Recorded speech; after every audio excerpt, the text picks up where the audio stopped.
سوئے زچا خانہ علی سجدے منافقوں سے کرائیں گے بار بار. اور ایک اور شعر پیش کرتا ہوں, دیکھیے گا پیارے بھائی, کہ جب بھی طواف کعبہ کو جائیں گے شیخ جی, جب بھی طواف کعبہ کو جائیں گے شیخ جی, چکر چکر علی کے گھر کے لگائیں گے بار بار, چکر علی کے گھر کے لگائیں گے بار بار. اور جس کے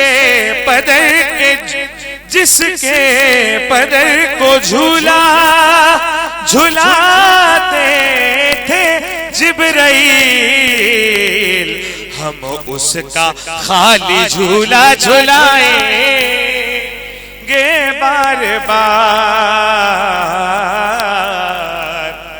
اور یہ شعر دیکھیے گا عزاداروں کے لیے شعر, ہمیں روز حشر نامہ اعمال کی جگہ, ہمیں روز حشر نامہ اعمال کی جگہ ماتم کے سب نشان دکھائیں گے بار بار. اور ہم ذاکروں سے قبر میں ہوئیں گے جب سوال, مدح علی میں شعر سنائیں گے بار بار, نعرے علی ولی کے.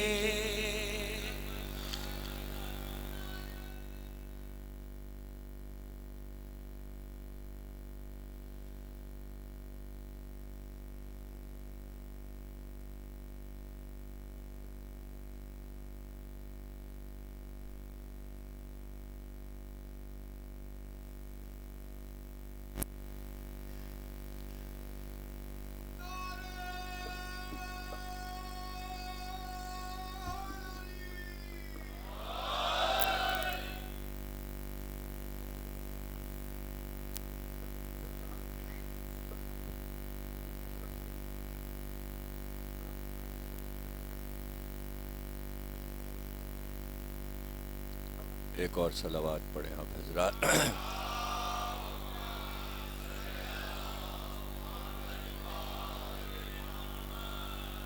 بسم اللہ الرحمن الرحیم. تمام تعریفیں اللہ کے لیے, درود اور سلام محمد اور آل محمد کے لیے. صلوات.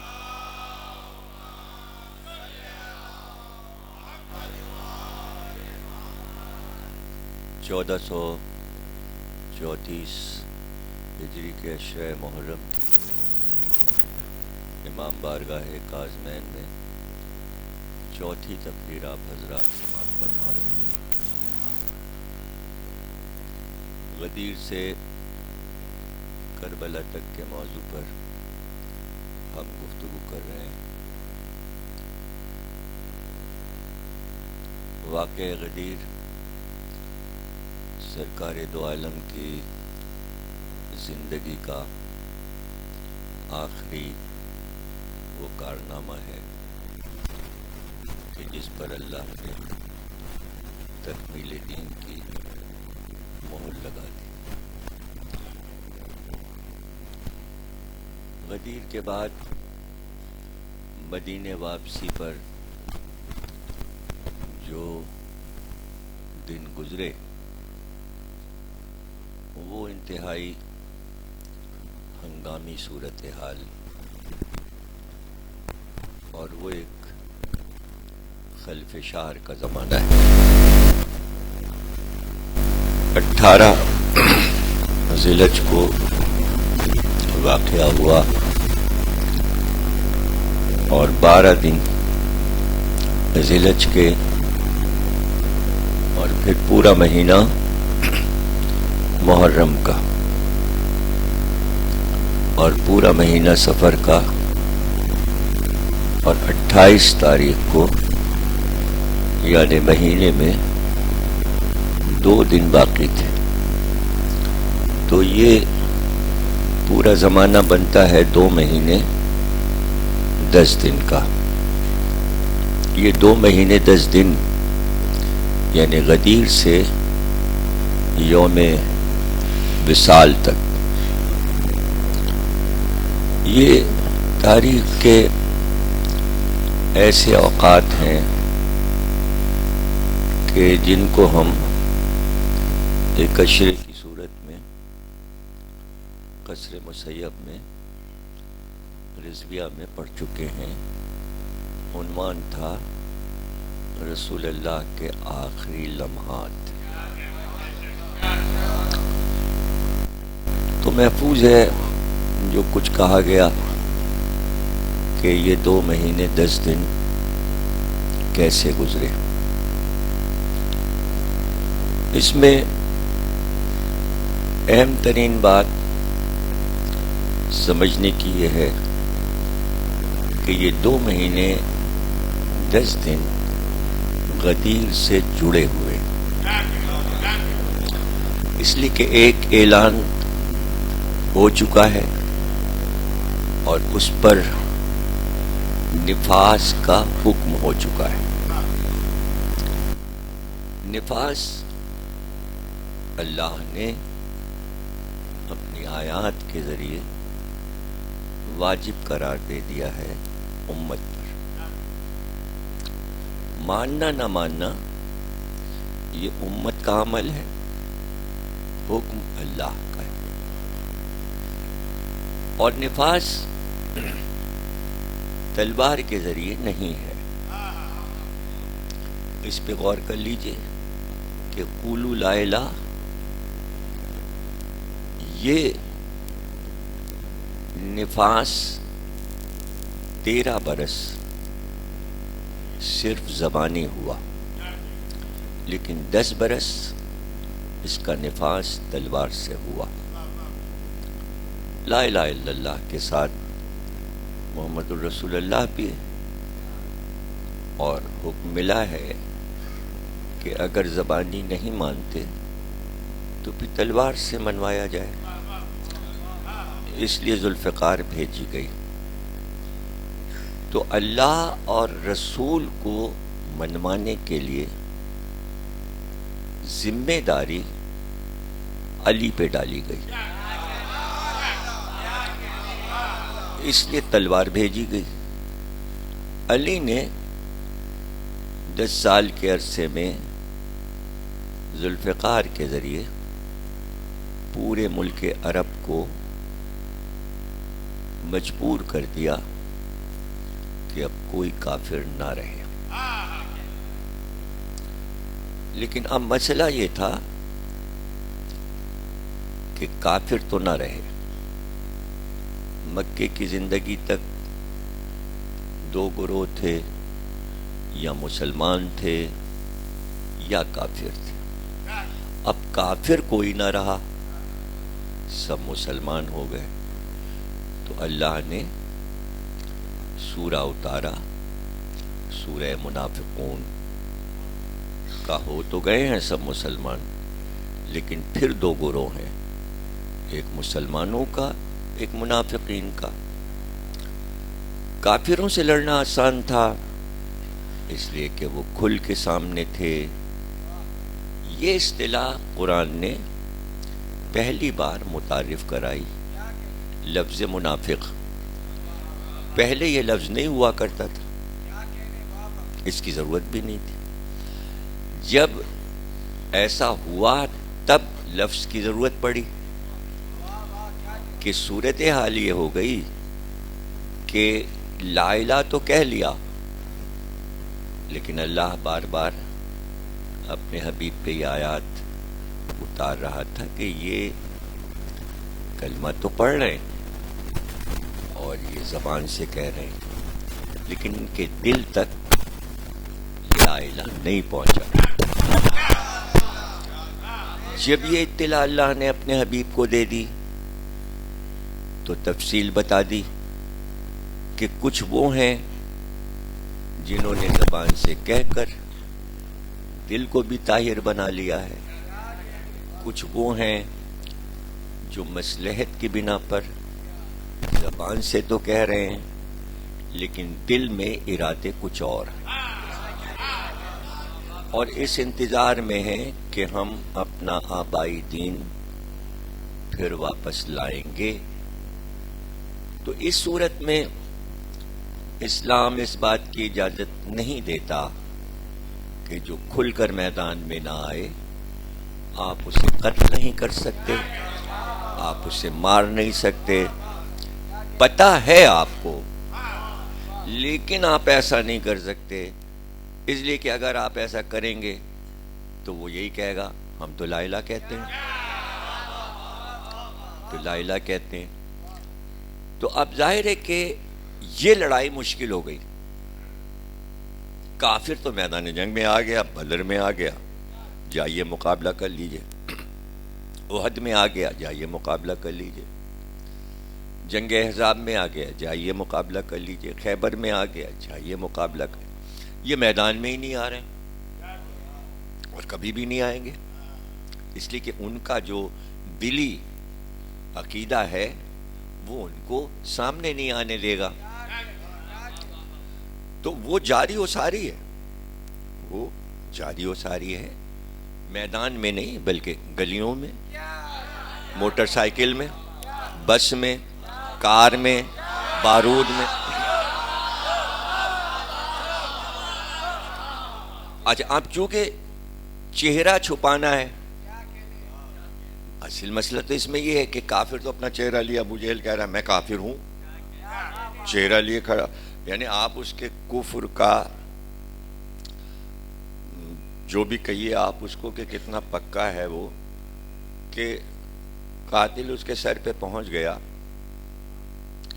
اور لٹا بھی دیا، اس کو زیر بھی کر دیا، اور اس کے بعد سینے پہ بھی بیٹھ گیا قاتل اور سر کاٹنے جا رہا ہے، تو آپ اس کا ہوش و حواس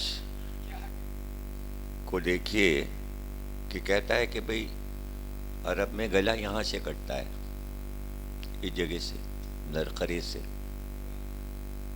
یہاں سے کاٹا جاتا ہے۔ ابو جہل کہنے لگا میرا گلا یہاں سے کاٹو، اس جگہ سے۔ ذرا آپ اس کے ہوش و حواس، یہ ہے کفر، یہ کفر، کہہ رہے یہاں سے کاٹو۔ تو اس نے پوچھا یہاں سے کیوں کاٹو؟ کہنے لگے ابھی محمد سب کے سر جمع کریں گے تو سب کے سر ایسے رکھے جائیں گے، تو جب میرا سر رکھا جائے تو سب سے اونچا میرا سر ہے، اس لیے کہ میں سردار ہوں، سردار کا سر اونچا رہنا چاہیے۔ تو آپ دیکھیے کہ کفر کتنے حواس میں ہے، منافق اپنے حواس میں نہیں ہوتا، منافق اپنے حواس میں نہیں ہوتا۔ تو ظاہر ہے کہ اگر وہ سامنے آ جائے تو پھر وہ بتائے کہ بھئی ہو کیا تم، کیا ہو تم، تو اب سرکار یہ نہیں کر سکتے تھے، ایک تو رحمت ہے، تو اب اللہ کیا کہہ رہا ہے؟ کہہ رہا ہے انتظار کیجئے، شاید سدھر جائیں۔ انبیاء کی تبلیغ میں یہ خاص بات ہے کہ ان سے کہا جاتا ہے انتظار کیجئے، شاید پلٹ جائیں۔ عجاب نہیں پلٹے تو کم از کم سرکار یہ تو کہہ سکتے ہیں، یا حضرت نوح کہہ سکتے ہیں، یا حضرت موسیٰ، ہر نبی کے دور میں ایسا ہوتا ہے، تو یہ تو کہہ سکتے ہیں بھائی یہ تو واپس نہیں آ رہے ہیں، اب یہ تو اپنی آخری عمر اسی میں گزار دیں گے، منافقت میں، تو اب تو مار دیں۔ تو اللہ کہتا ہے نہیں، ابھی بھی نہیں مار سکتے آپ، ہمارا دین الہی اس کی اجازت نہیں دے رہا، عدل ہم عادل ہیں، تو پھر کیا ہو؟ مر جائے یہ منافق، مر جائے گا. مار ہی لیتے تو اب اللہ کہتا ہے نہیں، ماریے نہیں، اس کی اگلی نسل دیکھیے گا.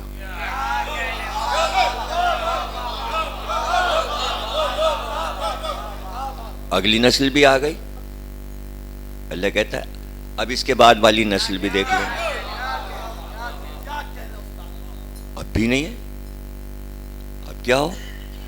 تو حکم یہ ملا ہوا تھا کہ 10,000 برس گزر جائیں، اگر اس کی نسل میں 10,000 برس کے بعد مومن آنے والا ہے تو نسل چھوڑ دیجئے.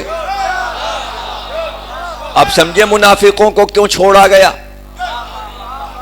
کہ شاید ان میں سے کوئی ایک 1400 برس کے بعد واپس آ جائے. اس انتظار میں، یعنی یہ ایک آدمی نسلوں میں اللہ کے لیے کتنا قیمتی ہے، جو سچے دل سے محمد اور آل محمد سے محبت کر لے، اس کا انتظار صدیوں کیا جاتا ہے. اس سے اندازہ کیجئے کہ محبت اہل بیت ہے کیا اور کتنی چھوٹ ہے اس میں. اب اتنا زیادہ مضبوط اپنے قول و فعل میں ایسی ہستی ہو کہ جو چلتے پھرتے چاروں طرف دیکھے کہ اللہ کا دشمن ہے، رسول کا دشمن ہے اور اہل بیت کا دشمن ہے، اور وہ تکلیف بھی پہنچا رہا ہو اور اس کو آزاد رکھا جائے، یہ کام ہی مشکل ہے، یہ ناممکن ہے. اس لیے علی کا انتخاب غدیر میں ہوا تھا کہ علی کے علاوہ اللہ کے پاس آدمی نہیں تھا.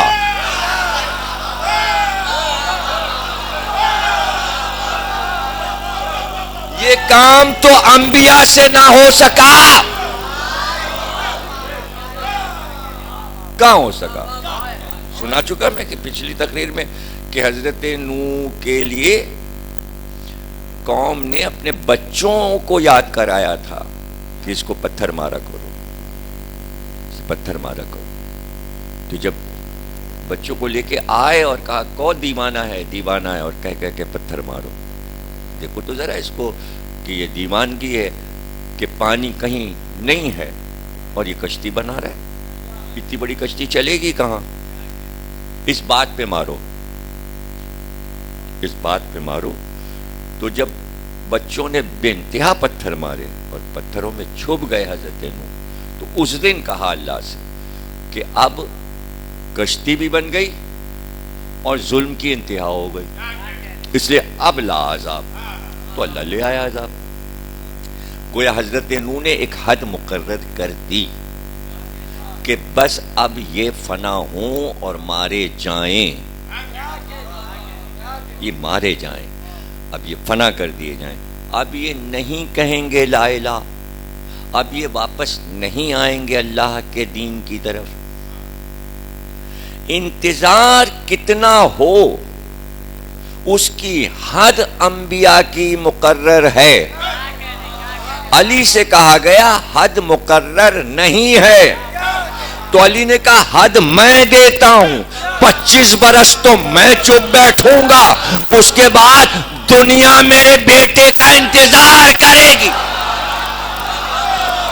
یہ انتظار ہے.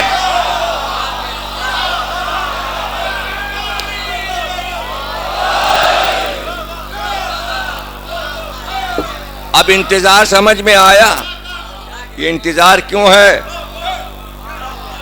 کیا اللہ کے اختیار میں نہیں ابھی مہدی کو بھیج دے؟ لوگ یہی تو گھبرا کے کہتے ہیں اب تو حالات بہت بگڑ گئے پروردگار اب تو بھیج دے. ارے آپ کیا اللہ سے زیادہ جانتے ہیں کہ کب بھیجا جائے؟ ارے یہی نسلیں جو آج آپ کو پریشان کر رہی ہیں اور عزاداری کے پیچھے پڑی ہیں، انہی کی نسلوں میں کچھ نکلیں گے 50 برس کے بعد جو آپ کے ساتھ کھڑے ہو کے ماتم کریں.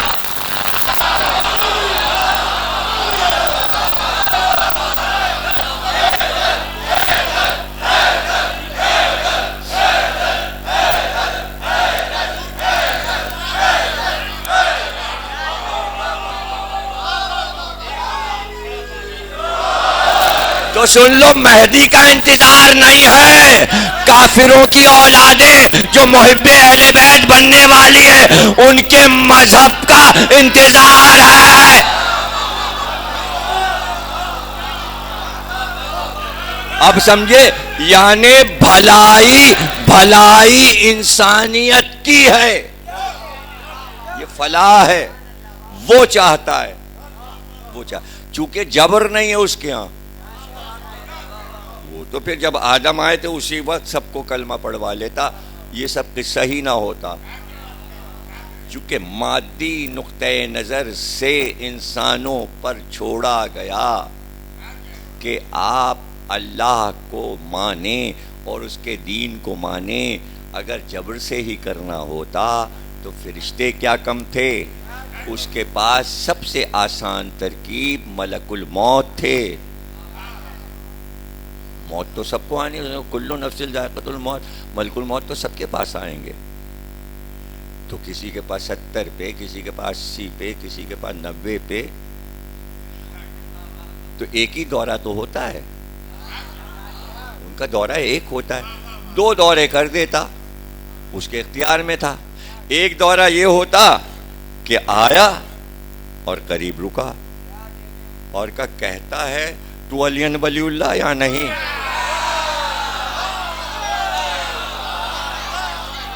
70 تک نہیں جینے دوں گا تجھے، پڑھ کلمہ ابھی. وہ پڑھ لیتا، وہ چلے جاتے. پھر وہ 70 برس کے بعد ہی آتا. سب سے آسان ترکیب دنیا چلانے کی اللہ کے پاس یہ تھی، لیکن جبرن کلمہ نہیں ہے، جبرن آدم کو سجدہ نہیں ہے، تلوار کے زور پہ نہیں ہے. سمجھ رہے نا آپ؟ چھوڑ دیا، اختیار دے دیا. غدیر کے بعد اختیار دیا گیا امت کو. اس اختیار کا استعمال یہ کیا. اب ظاہر ہے کہ ذہانت کا استعمال، عقل کا استعمال، انتخاب تمہارا، سوچ سمجھ کے انتخاب کرو. ہم نے تمہیں سمجھا دیا، بار بار کہہ دیا، یہ علی اگر تم ان کو مانو گے تو امت فلاح پائے گی. کوئی پریشانی نہیں، تم روٹی کو نہیں ترسو گے. اگر علی کو تم سب نے مان لیا تو روئے زمین پر ایک بھی قتل بے خطا نہیں ہوگا. ایک انسان بھی مملکت علی میں بھوکا نہیں سوئے گا. مملکت اسلامی میں روئے زمین پر ایک بھی عورت کی آبرو ریزی نہیں ہوگی. اگر تم نے علی کو مان لیا. اتنا اصرار، اتنی اچھی باتیں سمجھا دیں، فائدے کی باتیں سمجھا دیں، پھر یہ کیا ہوا؟ اپنا ہی فائدہ ضائع کر دیا. اب لوگ تو پیچھے ادھر پڑ گئے. علی کو چاہیے تھا تلوار نکال لیتے، تخت پہ بیٹھ جاتے، سب کو مار دیتے. الٹی سیدھی باتیں، جیسی عقل ویسی باتیں. ارے بھائی ادھر دیکھو، جن کو سمجھایا گیا انہوں نے عمل کیوں نہیں کیا؟ یہ علی کی طرف کیوں دیکھے چلے جا رہے ہو؟ علی تو مڑ کے بھی تمہاری طرف نہیں دیکھا، تو تم علی کو کیوں دیکھ رہے ہو؟ اس کے لیے تمہارے پاس عقل ہونی چاہیے، پر سمجھنا چاہیے کہ علی نے ایک مسکراہٹ میں سب کچھ ٹال دیا. تو اس علی کی مسکراہٹ کے معنی تلاش کرو. علی کی اس مسکراہٹ کو دنیا کی کسی قیمتی چیز میں تولو کہ وہ ہے کیا. باتیں سنو علی کی. اب 25 برس جس نے 10 برس ذوالفقار چلائی ہے. وہ 25 برس صرف باتیں کرے گا. کچھ کہا ہے بھائی؟ صرف باتیں کرے گا وہ. جسے سننا ہے سنے, جسے سمجھنا ہے سمجھے. 25 برس میں باتیں کروں گا, اور باتیں بھی میں یہ تھوڑی کہ لوگوں کو بلا بلا کے کہوں آؤ میری باتیں سنو, یہ تھوڑی کروں گا. مجھے معلوم ہے کہ اتنے سوالیہ نشان بن جائیں گے کہ ہر سوال کرنے والا بار بار آیا کرے گا, اور جب آئے گا تو میں جواب دوں گا. تو میری باتیں سننا, پھر غور سے سننا. آیا وہ, اس نے کہا آپ نے ایسا کیوں نہیں کیا, ایسا کیوں نہیں کیا, آپ کے لیے مشکل تھا. آپ نے فرمایا ہمارے لیے اللہ نے ایک سمت بنائی ہے, ہمارے لیے اللہ نے ایک سمت بنائی ہے, اور وہ تم نہیں سمجھ سکتے کہ ہمیں کیا کرنا ہے. ہم اپنی سمت پر چلے جا رہے ہیں. امت چاہتی تھی علی امت کی سمت پہ چلے, علی اللہ کی سمت پہ چلے. یہی ہے سارا دین کا جھگڑا. جب کی سمت, اب اللہ کی سمت سمجھیے. اگر ذہانت ہے, عقل ہے, تو سمجھیے کہ 25 برس چپ خاموش, گھر, اور گھر سے نکلے مسجد, نماز پڑھائی مسجد میں. جسے پڑھنا ہے اس نے پیچھے پڑھا. دیکھیے علی کو یہ سب چیزیں جو ہے نا چھوٹی موٹی چیزیں ہیں, لیکن بیچ میں سمجھانی پڑتی ہے کہ اسی میں سے شاخیں نکال لیتے ہیں لوگ, طرح طرح کی باتیں کرتے ہیں. کسی مائی کے لال میں ہمت نہیں تھی کہ مدینے میں علی کو نماز پڑھانے سے روک سکے.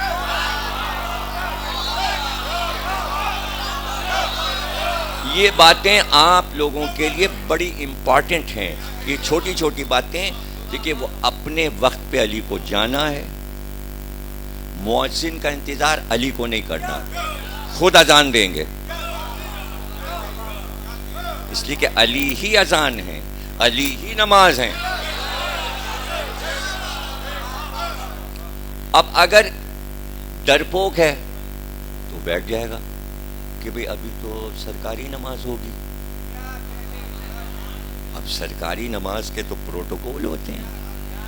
گھر پہ علم لگا ہے مگر سرکاری نماز تو پڑھنی ہے.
اگر ایسا ہو گیا ان دو آنکھوں کا غیظ ہم پر شعلے گرائے گا، ہم بچ نہیں سکیں گے.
یہ پتھر نہیں ہے، یہ دیکھ رہا ہے تم کو، گواہیاں لگ رہی ہیں،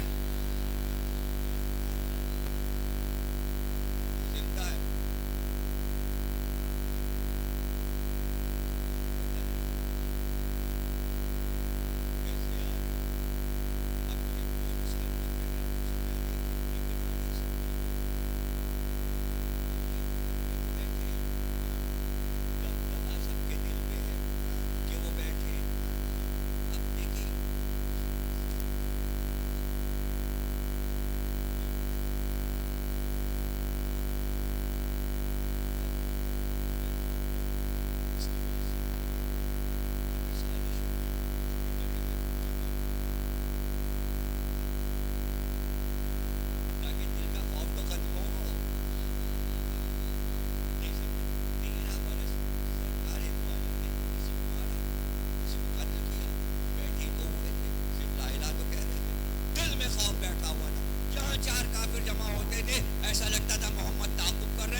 قافلہ ہے اس کے لیے کام آپ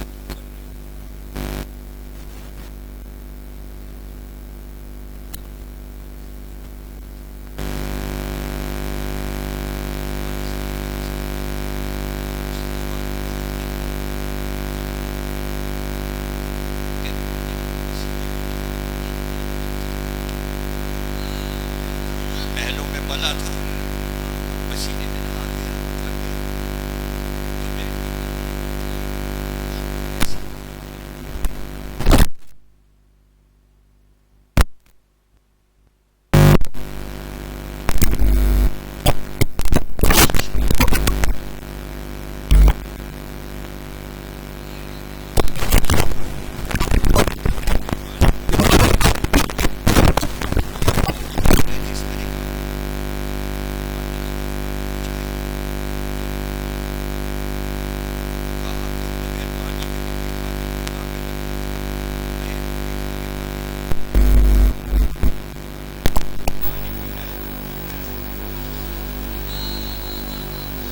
جناب نیزر ابھی نیزر ڈک گئے لیکن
سڑک پہ پھیلاتے گئے، سڑک پکی کرتے گئے، مدینے سے تبوک تک، مکے تک سڑک بنتی چلی گئی اور پکی ہوتی چلی گئی تاکہ اس پہ آسانی سے سواریاں چل سکیں، اونٹ گاڑیاں چل سکیں۔ سڑک پکی کرنے کا تصور علی نے سب سے پہلے دیا۔ وہ پہاڑ جو ٹوٹے تھے اور بجریاں ڈھیر تھی ان کا پتہ نہ چلا، اس لیے کہ وہ سڑک پہ بچ گئی۔ وہ دن آج کا دن، اسی روڑی سے آج بھی سڑک بن رہی ہے۔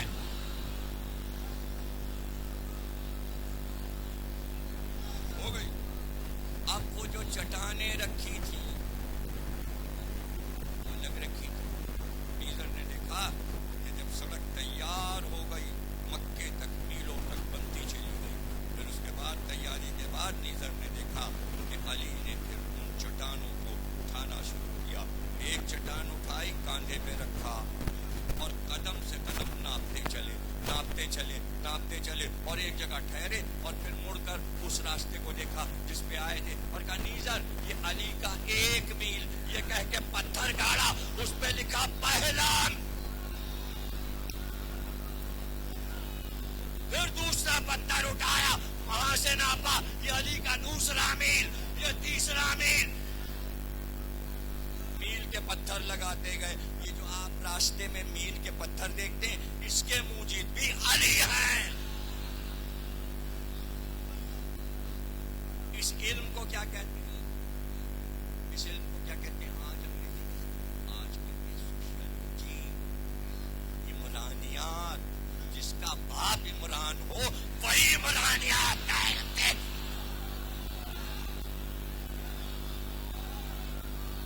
معاشرتی علوم، معاشرے کو آرام کیسے دیا جائے، ان کے لیے سڑکیں بنے، ان کے لیے کنویں ہوں، ان کے لیے اسپتال ہوں، سڑک کے کنارے تاکہ چھاؤں میں بیٹھ سکو، پھر سبیلیں لگائیں، پانی کا انتظام ہو، جب حاجی جائیں علی سجا رہے تھے رسول کا مدینہ، اللہ کا مکہ۔ اب تو پکی پکی اونچی اونچی بلڈنگیں ہیں، اب تو مزدوروں سے آپ کام کراتے ہیں۔ علی نے خود مزدوری کی اور مزدوری کسی کی نہیں، خود ہی مالک تھے، خود ہی مالک تھے، اپنی زمین کی مالک تھے اور اسی زمین سے پتھر دیے، اسی سے سڑکیں بنی۔ دولت کسی کے پاس اور حکومت کے کام علی نے کیے، جو کہ حکومت کے کام ہیں۔ اور یہی فرق ہے، جو حکومت نے اس دور میں کیا آج بھی حکومت وہی کر رہی ہے۔ یہ کھا لو، وہ کھا لو، اسے لے لو، اسے لے لو، اور کچھ غریب لوگ سڑکیں بنوا رہے ہیں، وہ فلاح کی سوچ رہے ہیں۔ اسپتال میں کہ ہمارا شہر ہے، ہمارا شہر ہے، ہمارا شہر ہے، تو بیچاروں کو وہ دبا دبا کے رکھا ہوا ہے۔ کیا تم یہ سارے کام کر رہے ہو؟ یہ کیا کام کر رہے ہو؟ بنوانے بھائیوں کے لیے کر رہے ہیں، کے لیے کر رہے ہیں۔ حکومت نے تھوڑے کیا، یہ سڑک جو ابھی پکی ہوئی جو کل تک نہیں تھی راستہ، اپنے مہاجر بھائیوں نے کیا ہے نا، وہی سڑکیں بنوا رہے ہیں، وہی پل بنوا رہے ہیں۔ حکومت اچھی سے کھانا ہے، دینا نہیں ہے، لینے بیٹھے۔ اب جو یہاں رہتا ہے وہ لینے تھوڑی بیٹھا ہے، وہ تو دینے بیٹھا ہے۔ اسی کا جھگڑا ہے، اختیار دیں گے نہیں، اس لیے کہ کراچی سندھ میں کون قبضہ رکھے۔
زبردستی حکومت لڑوانا چاہ رہی ہے، لڑوانا چاہ رہی ہے، فرقہ وارانہ کا لفظ حکومت کیوں نہیں ختم کر رہی ہے؟ اس سے پتہ چل رہا ہے کہ یہ لفظ اخبار میں چھپوانا، زبان پہ ٹی وی پہ لانا، آپ لڑوانا چاہتے ہیں۔ جانا آپ یہ کیوں نہیں کہتے کہ بھائی سرحد پہ فوج لڑ رہی ہے، وہ لڑائی یہاں آ گئی ہے تو یہ جنگ ہے، تو چونکہ کراچی حالت جنگ میں ہے تو عوام سے کہیے بھائی فوج کی مدد کیجیے، تو اسی میں سے فوجیں بنا کے مقابلہ کرائیے، اس میں شیعہ سنی چلے گی نا۔ اگر لڑائی لڑنی ہے تو یہاں بھی لڑو، صرف سرحد پہ کیوں ہو رہی ہے؟ پتہ چلا فوج کو کمزور کرنے کے لیے ہو رہا ہے، تاکہ فوج گھبرا کے شہر کی طرف آئے، تو سرحد پہ جو کچھ کام ہوتے ہیں وہ ہونے لگے۔ سارا اس کا نام رکھا ہے فرقہ وارانہ۔ کوئی بھی فرقہ وارانہ کیسا فرقہ وارانہ؟ کوئی فرقہ واریت کی بات ہو جب فرقہ وارانہ نا، اس لیے کہ سنی بھی تعزیہ نکالتا ہے، شیعہ بھی تعزیہ نکالتا ہے۔ اس لیے روڈ میں تو میں نے اپنی آنکھوں سے دیکھا کہ سارے اہل سنت کے تعزیے شب عاشور نکلیں گے، عاشور کو نکلیں گے، سب کے گھروں میں بتانے۔ بھائی کامران شو نے کہا، کامران شو نے یہ کہا ہے کہ 2 لاکھ تعزیے بنتے ہیں، جیو ٹی وی کا سروے ہے 2 لاکھ اس نے یہ بتایا کہ ایک تعزیہ 5,000 سے لے کے 2 لاکھ کا ہوتا ہے۔ اس نے یہ کہا کہ 10 ارب کے تعزیے بنتے ہیں، اگر ایک تعزیے کی قیمت 5,000 رکھی جائے تو 2 لاکھ تعزیوں کی قیمت 10 ارب روپے بنتی ہے، اور ایک تعزیہ شیعہ نہیں اٹھاتا، 10 ارب کے تعزیے سنی اٹھاتے ہیں۔ فرقہ وارانہ کہاں ہے؟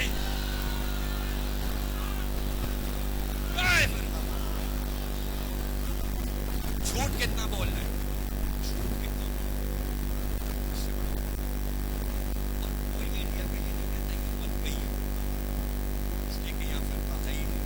قائد اعظم نے پاکستان فرقہ بندی پہ نہیں بنایا، اگر ایسا ہوتا قائد اعظم کٹر شیعہ تھے، کٹر شیعہ تھے، اگر فرقہ وارانہ ہوتا تو پاکستان میں سنیوں کو آنے ہی نہ دیتے۔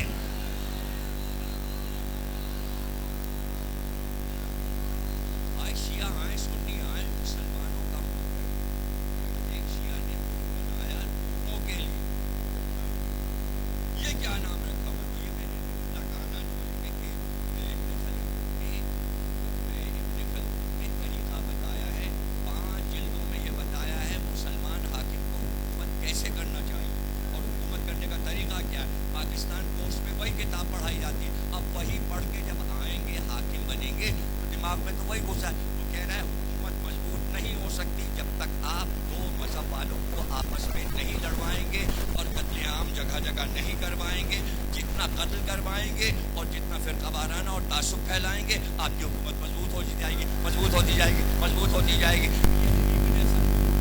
پاکستان کی چل رہا ہے۔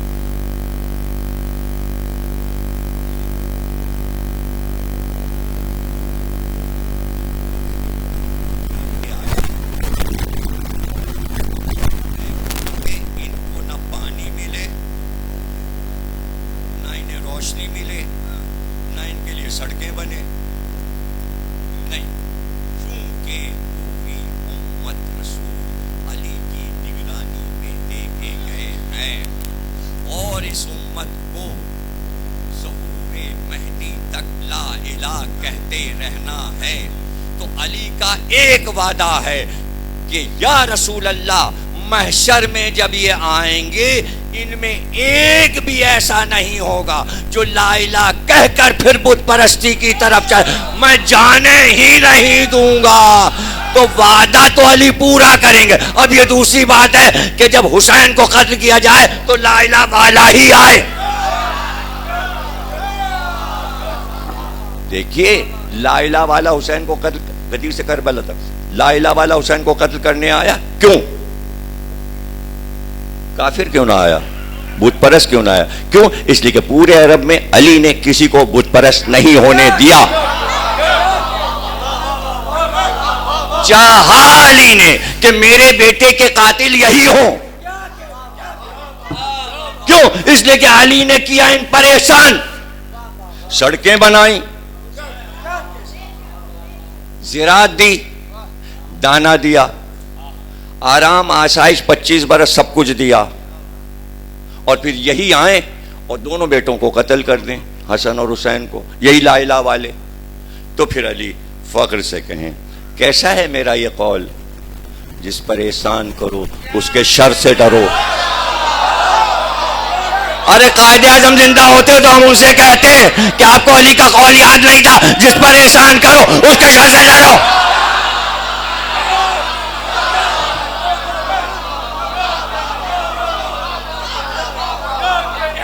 جس پہ احسان کرو اس کے شر سے. یہ ہے علی کا قول. محسن ہے، وہ احسان کرنے سے باز نہیں آئے گا. وہ اس لیے احسان نہیں چھوڑ دے گا کہ یہ ہمارے پیچھے لگے ہیں اور ہمیں اذیت اور تکلیف پہنچا رہے ہیں. ابھی پیچھے ہی تو لگا تھا، اور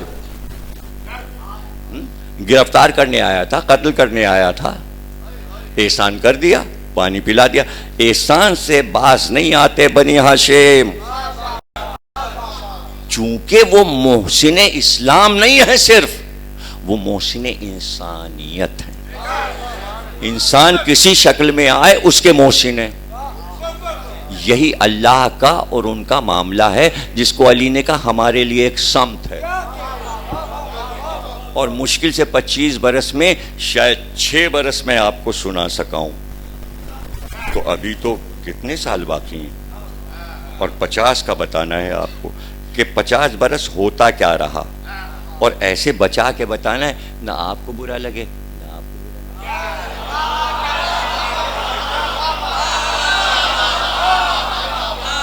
پیار سے سمجھانا. تو کوفے والوں نے کہا کہ بھئی ہمارا کوئی امام نہیں ہے. لوگ کہتے امام حسین گھر سے کیوں نکلے؟ اور جب ایک قوم پکارے کہ ہمارے پاس امام نہیں ہے، آپ آئیے. تو کیا کہا؟ خط میں کیا لکھا؟ کھیتیاں لہرا رہی ہیں، کھیتیاں لہلا رہی ہیں، پھل پک چکے ہیں، فصلیں پک گئی ہیں، فصل تیار ہے، اور بہار آئی ہوئی ہے کوفے میں، اور یہ ہے، اور اب تشریف لے آئیے. تو حسین کو کوفے کی بہار سے کیا، وہاں کے پھلوں سے کیا؟ حسین کے پاس 9 چشمے تھے، بیئر علی یمبو جیسا علاقہ تھا جس پہ حسین کی زراعت ہوتی تھی. حسین کوئی غریب آدمی نہیں تھے. ایسے ہی نہیں کہا گیا شاہ حسین بادشاہ حسین، عرب کے بادشاہ تھے. کوئی ایسی غربت کی زندگی نہیں حسین گزار رہے تھے کہ آپ کہیں حسین غریب. حسین غریب ان معنوں میں کہ چاروں طرف سے گھیر کے مارا گیا اس لیے غریب، دولت سے غریب نہیں ہے حسین. اس لیے کہ راوی کہتا ہے جب میں نے دیکھا تو میں حیران ہو گیا، اس لیے کہ 70 سے اوپر ناکے تھے. وہ ناکے الگ تھے جن پہ سواریاں تھیں، پھر ہم نے دیکھے کہ ناکوں پہ ناکے آئے جن پہ قناتیں اور خیمے لدے ہوئے تھے، اور کچھ وہ ناکے تھے جن پر سپریں، تلواریں، نیزے سب لدے ہوئے تھے، اور سامان بار برداری کا. پھر وہ ناکے تھے کہ جن پر کھانے کا سامان تھا، پھر وہ ناکے تھے جن پر اونٹوں کے کھانے کا سامان، گھوڑوں کے کھانے کا سامان. پھر اس کے پیچھے ایک پورا عملہ چل رہا تھا. کچھ وہ تھے جو اونٹوں کی بیماری کا علاج کرتے ہیں، کچھ وہ تھے جو گھوڑوں کی بیماری کا علاج کرتے ہیں، کچھ وہ تھے کہ جو ڈاکٹرز ٹائپ تھے کہ اگر زخم آ جائے گھوڑے کو تو کون سی دوا لگانی ہے. کچھ وہ ملازم تھے جو زمینیں کھود کے میخیں گاڑ کے خیمے کو کھینچتے ہیں اور تنابیں لاتے ہیں، ادھر سے رسی لگاتے ہیں ادھر سے رسی لگاتے ہیں. وہ ملازمین ساتھ چل رہے تھے. تو حسین ایسے جا رہے تھے جیسے شاہ ہست حسین.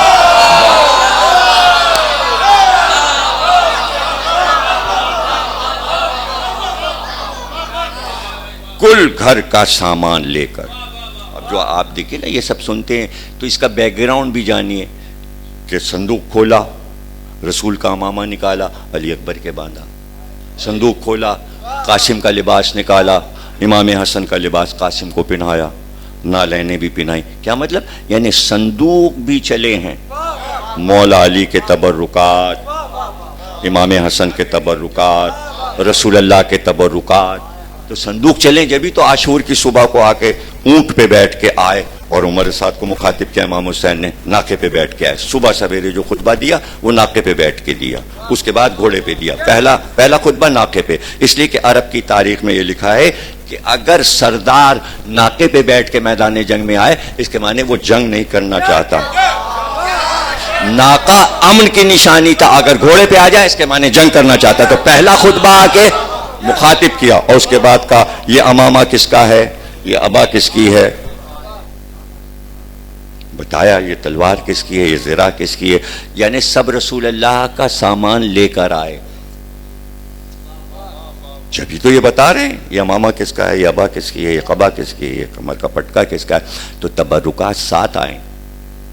اب یہ دوسری بات ہے کہ آپ کو یہ راز معلوم ہونا چاہیے کہ جو حسین کا ذاتی سامان ہے, جو راستے میں خریدا ہے, بہت سے اونٹ راستے میں خریدے, بہت سے گھوڑے راستے میں خریدے, بہت سے کپڑے راستے میں خریدے, بہت سے لباس راستے میں خریدے, وہ حسین کا ذاتی ہے. اور جو صندوقوں میں رسول اللہ کا سامان ہے, امام حسن کا سامان ہے, جناب سیدہ کا سامان ہے, مولا علی کا سامان ہے, وہ نہیں لٹ پایا. جو حسین نے لیا اور بنایا وہ سب لٹا, وہ سب لے کے بھاگے. اور وہ سامان جو معصومین کا ہے وہ جبریل آئے فرشتوں کو لے کر اور خیمہ پہلے ہی خالی کر دیا. قرآن میں لکھا ہے کہ موسیٰ کے پاس سے تابوت سکینہ آسمان پہ گیا, پھر واپس آیا, جبریل لے گئے, اور پھر جب مہدی آ گئے تو جبریل واپس دے گئے. اب جب مہدی آئیں گے تو صندوق کھول کے کہیں گے یہ رسول کا امامہ, یہ علی کا امامہ, یہ ہے ذوالفقار.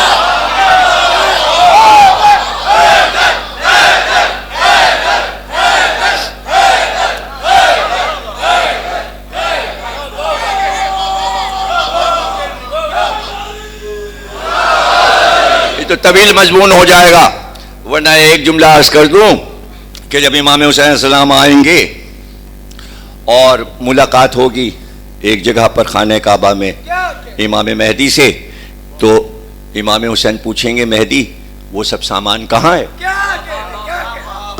امام حسین کو حق ہے پوچھنے کا, اس لیے کہ کربلا سے مولا علی نہیں پوچھیں گے, رسول اللہ نہیں پوچھیں گے. امام حسین کہیں مہدی وہ سامان کہاں ہے, تو امام مہدی سارے ناکوں پر سے صندوق اتروائیں گے اور پھر کہیں گے اے میرے جد یہ دیکھیے وہ لباس ہے. تو اس میں سے ایک جملہ دے رہا ہوں کہ سب سے پہلے کرتا نکالیں گے سفید کھدر کا, اور نکال کے کہیں گے دیکھیے یہ وہ کرتا ہے جو آپ کے نانا نے احد میں پہنا تھا, اور جب زخمی ہوئے تھے تو جو خون اس سفید کرتے پہ گرا تھا دیکھیے یہ لگا ہے.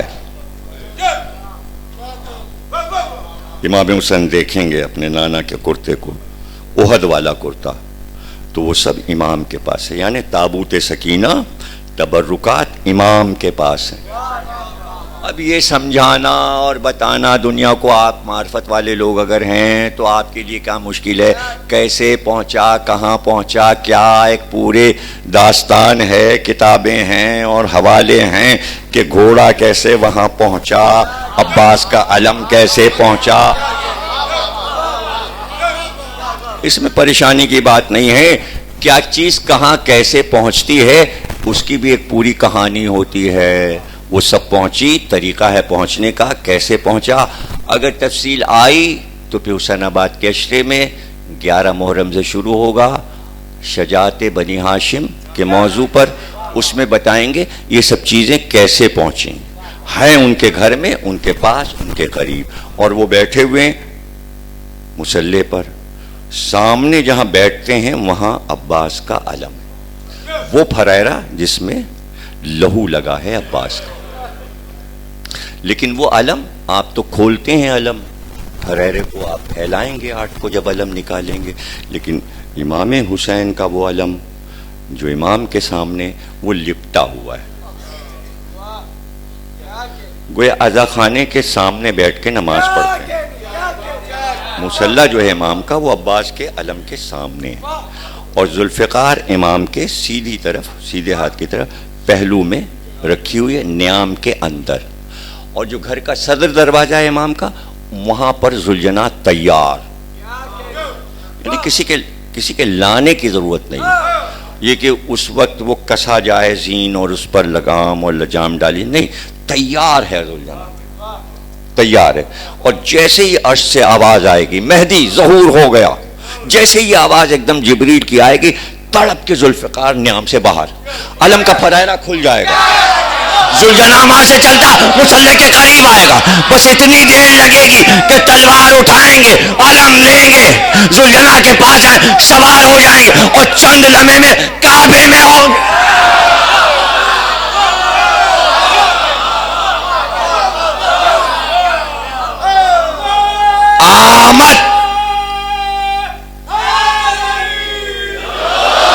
آمد عاشور کے دن ہے، آمد عاشور کے دن ہے. یہ بھی قدرت کا نظام دیکھیے کہ غدیر کے دن کر دیتا، ظہور غدیر کے دن رکھتا، نوروز کے دن رکھتا، عید کے دن رکھتا، عاشور کے دن ظہور رکھا ہے. اس لیے کہ عباس کا خون بھرا علم لے کے آ رہے ہیں. عاشور کا دن ہے، ذوالجناح آ رہا ہے، عاشور کا دن ہے. تو کعبے میں اب تک علم نہیں نکلا، امام آ کے پہلے عباس کا علم کعبے پہ لا، عاشور کے دن.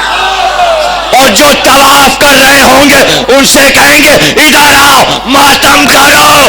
آج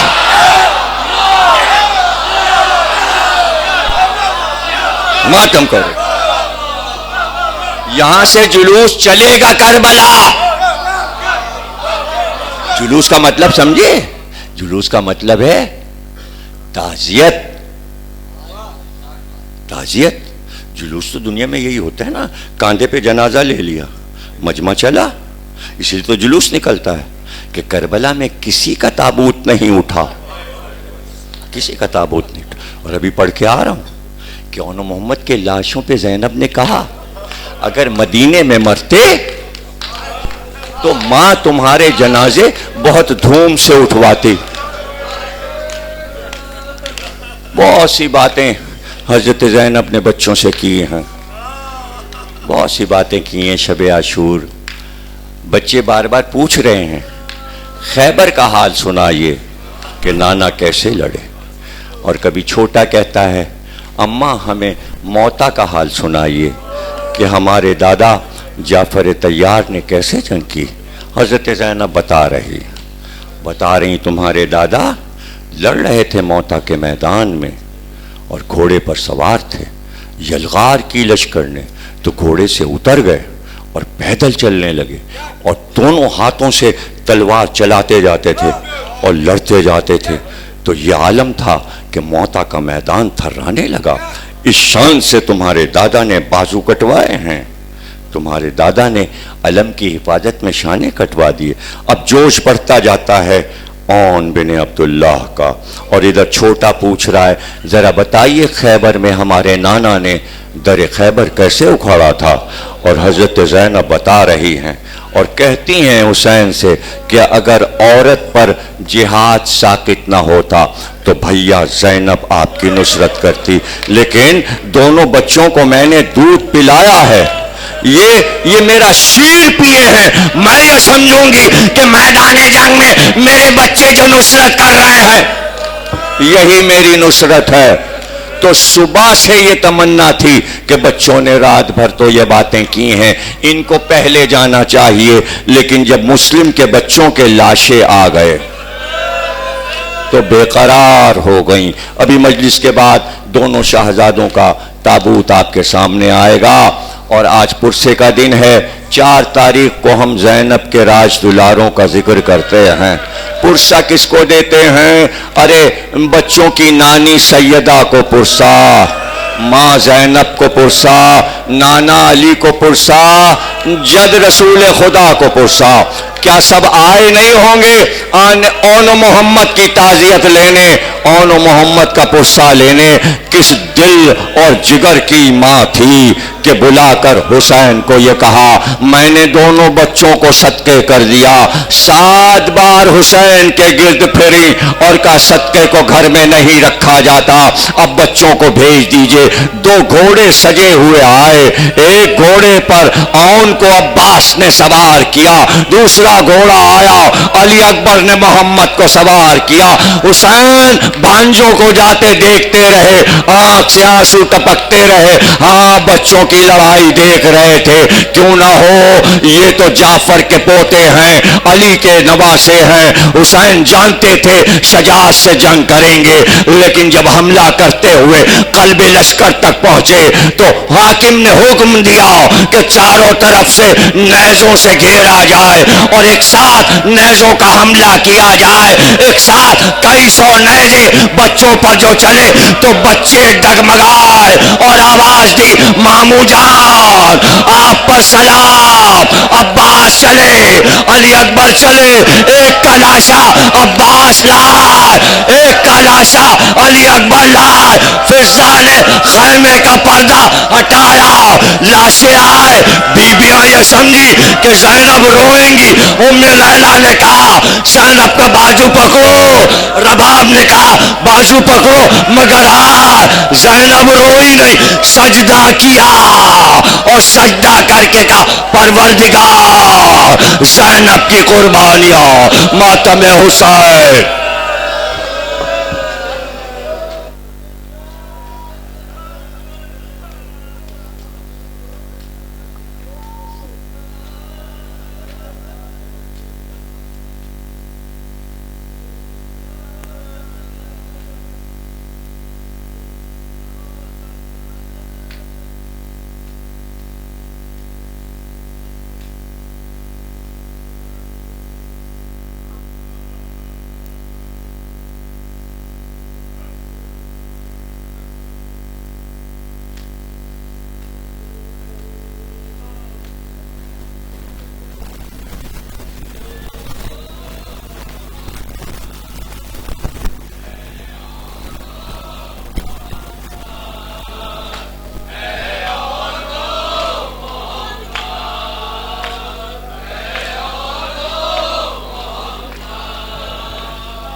پکڑ کے ہاتھ چلو کون محمد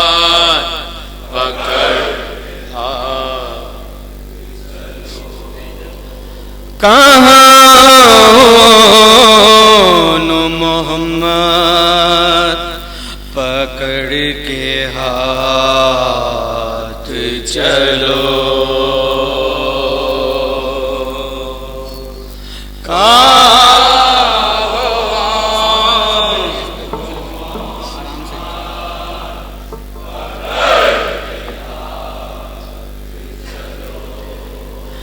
تمہارے باپ کے گھر